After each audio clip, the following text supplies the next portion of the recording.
बिस्मिल्लाहिर्रहमानिर्रहीम। मैं हूं मोहम्मद सईद और आप देख रहे हैं खुशी ऑफिशियल। आज मैं आपके साथ आम के अचार की रेसिपी शेयर कर रहा हूं। ये आम जो है मैंने कल इनको काट के और हल्दी नमक लगा के रख दिया था। अब इन्होंने अपना पानी छोड़ दिया है। ये पानी हम इससे निकाल लेंगे और खुश्क करने के बाद इसमें ये मसाले शामिल कर लेंगे। इसके मसालों में क्या है? इसके मसालों में है मेथी है, सुरख राई है, ये काले वाली राई है और ब्राउन वाली राई है,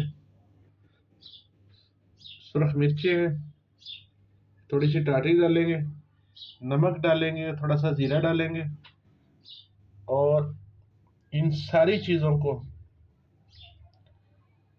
चाइना मिट्टी या शीशे के मर्तबान में डाल के उसमें साथ ही सरसों का तेल शामिल कर देंगे। उससे ये होता है कि जो आपका अचार है ना वो बैठता नहीं है, खड़ा खड़ा रहता है।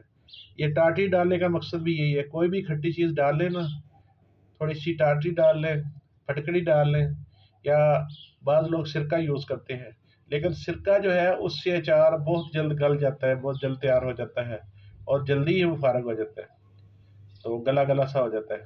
लेकिन ये टाटरी की खासियत है कि अगर आप थोड़ी सी ऐसे डाल ली, 2-3 चुटकी है, बहुत ज़्यादा नहीं डालनी, मतलब आधा जो है वो टी स्पून, तो उससे ये है कि आपका अचार साल भर ऐसे ही रहेगा कि जैसे आपने अभी बनाया। ना तो उसका कलर चेंज होगा और ना ही उसका जायका चेंज होगा, ना ही वो बैठेगा बिल्कुल।